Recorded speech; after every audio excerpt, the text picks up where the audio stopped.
Om Swastiastu. Assalamualaikum warahmatullahi wabarakatuh. Shalom nama budaya. Salam sejahtera untuk kita semua. Salam harmoni.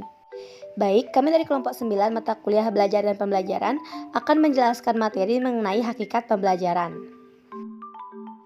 Sebelum kami mulai presentasi, izinkan kami untuk memperkenalkan anggota kelompok terlebih dahulu. Perkenalkan yang pertama, Lilo Putu Ayu Intan Suarningsih dengan NIM 211301128, kemudian Lilo Gede Riasiti dengan NIM 211301171,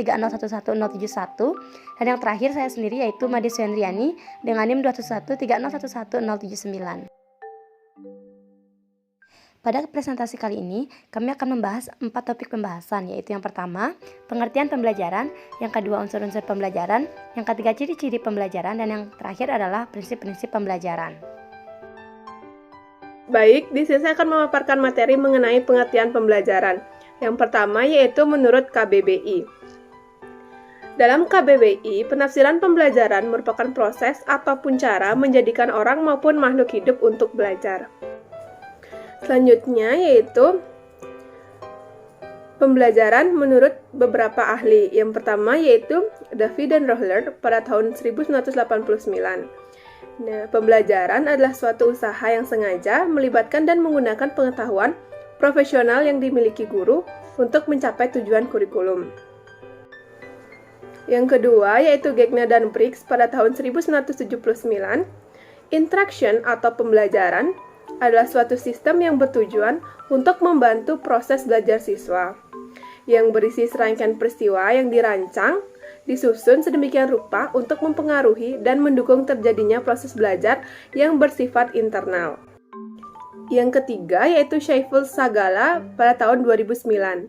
Nah, pembelajaran adalah membelajarkan siswa menggunakan asas pendidikan maupun teori belajar yang merupakan penentu utama keberhasilan pendidikan. Yang keempat, yaitu Dimyanti dan Mujiono pada tahun 1999. Nah, pembelajaran adalah kegiatan guru secara terprogram dalam desain instruksional untuk membuat siswa belajar aktif yang menekankan pada penyediaan sumber belajar. Yang terakhir yaitu Munandar.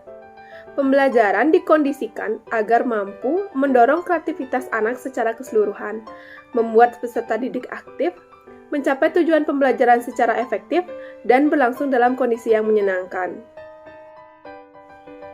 Menurut Undang-Undang Nomor 20 Tahun 2003 tentang Sistem Pendidikan Nasional, pembelajaran adalah proses interaksi peserta didik dengan pendidik dan sumber belajar pada suatu lingkungan belajar.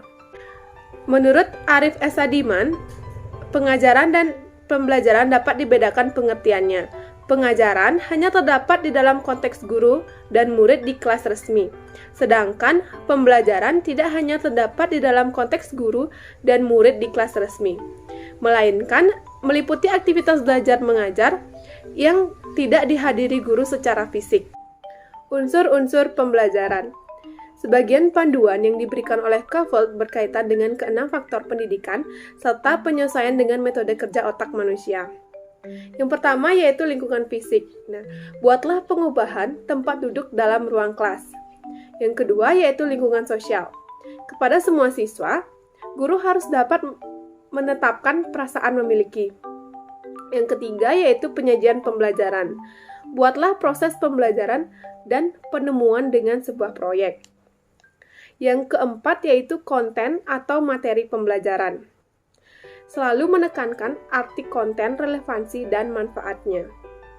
Yang kelima yaitu proses pembelajaran. Di dalam proses pembelajaran, masukkan beragam kegiatan dan refleksi.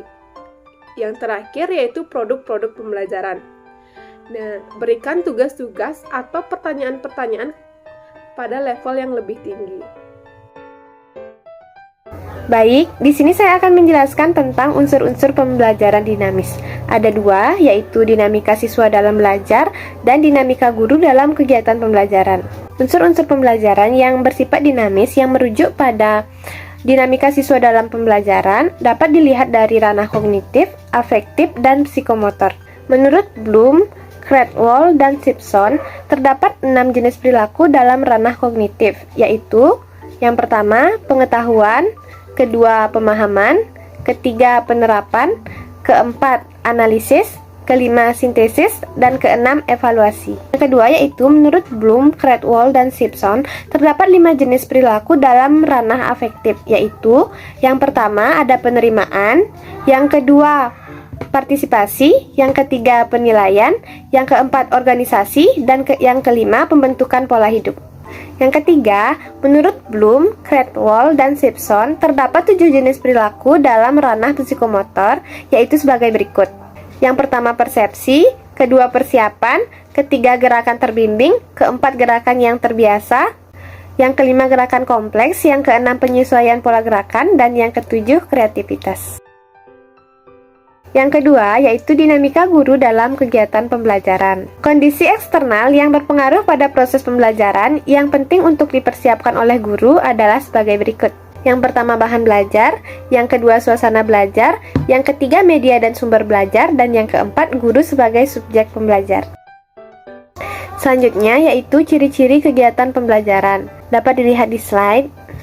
Ciri-ciri dari kegiatan pembelajaran adalah yang pertama, merupakan upaya sadar dan disengaja. Yang kedua, pembelajaran harus membuat siswa belajar. Yang ketiga, tujuan harus ditetapkan terlebih dahulu sebelum proses dilaksanakan. Dan yang keempat, terlaksanaannya terkendali, baik isinya, waktu, proses, maupun hasilnya. Perbandingan antara pengajaran dan pembelajaran yang lebih rinci dapat dilihat di slide. Ada 4 perbedaan. Perbedaan yang pertama, pengajaran dilaksanakan oleh mereka yang berprofesi sebagai pengajar, sedangkan pembelajaran dilaksanakan oleh mereka yang dapat membuat orang belajar.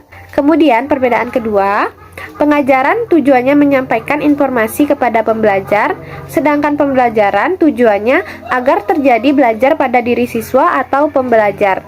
Perbedaan ketiga, pengajaran merupakan salah satu penerapan strategi pembelajaran, sedangkan pembelajaran merupakan cara untuk mengembangkan rencana yang terorganisasi untuk keperluan belajar. Dan perbedaan yang keempat, pengajaran, kegiatan belajarnya berlangsung bila ada guru atau pengajar, sedangkan pembelajaran, kegiatan belajarnya dapat berlangsung dengan guru atau tanpa hadirnya guru.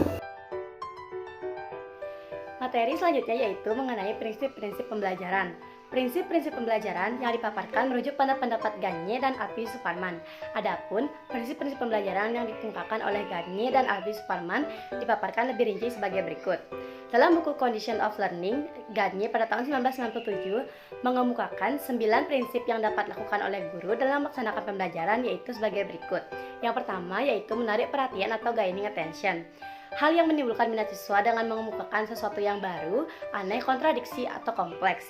Yang kedua yaitu menyampaikan tujuan pembelajaran atau informing learner of the objective, yaitu memberitahukan kemampuan yang harus dikuasai oleh siswa setelah selesai mengikuti pembelajaran.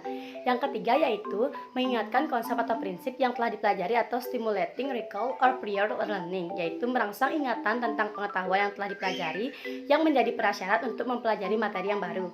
Yang keempat yaitu menyampaikan materi pembelajaran atau representing the stimulus, yaitu menyampaikan materi-materi pembelajaran yang telah direncanakan.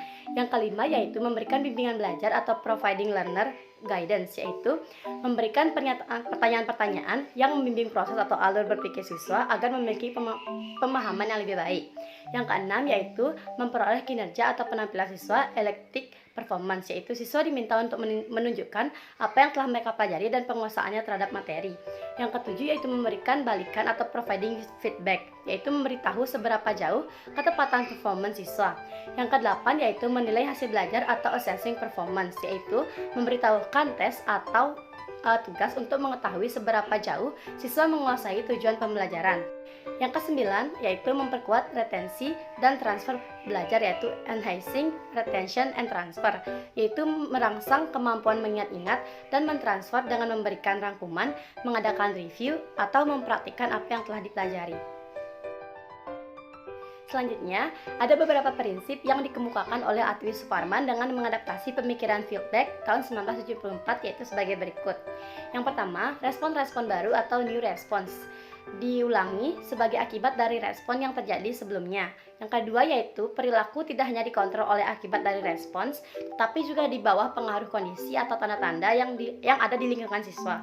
Yang ketiga, perilaku yang timbul oleh tanda-tanda tertentu akan hilang atau berkurang frekuensinya bila tidak diperkuat dengan akibat yang menyenangkan. Yang keempat, belajar yang berbentuk respon terhadap tanda-tanda yang terbatas akan ditransfer kepada situasi lain yang terbatas pula. Yang kelima, belajar menggeneralisasikan dan membedakan adalah dasar untuk belajar sesuatu yang kompleks seperti yang berkenaan dengan pemecahan masalah. Yang keenam, situasi mental siswa untuk menghadapi pelajaran akan mempengaruhi perhatian dan ketekunan siswa selama proses siswa belajar. Yang ketujuh, kegiatan belajar akan dibagi menjadi langkah-langkah kecil dan disertai umpan balik menyelesaikan tiap langkah akan membantu siswa. Yang kedelapan, kebutuhan memecah materi kompleks menjadi kegiatan-kegiatan kecil dapat dikurangi dengan mewujudkan dalam suatu model. Yang kesembilan, keterampilan tingkat tinggi atau kompleks terbentuk dari keterampilan dasar yang lebih sederhana. Yang kesepuluh, belajar akan lebih cepat, efisien, dan menyenangkan bila siswa diberi informasi tentang kualitas penampilannya dan cara meningkatkannya. Selanjutnya, perkembangan dan kecepatan belajar siswa sangat bervariasi. Ada yang maju dengan cepat, ada yang lebih lambat. Dan yang terakhir, dengan persiapan, siswa dapat mengembangkan kemampuan mengorganisasikan kegiatan belajarnya sendiri dan menimbulkan umpan balik bagi dirinya sendiri untuk membuat respon yang benar.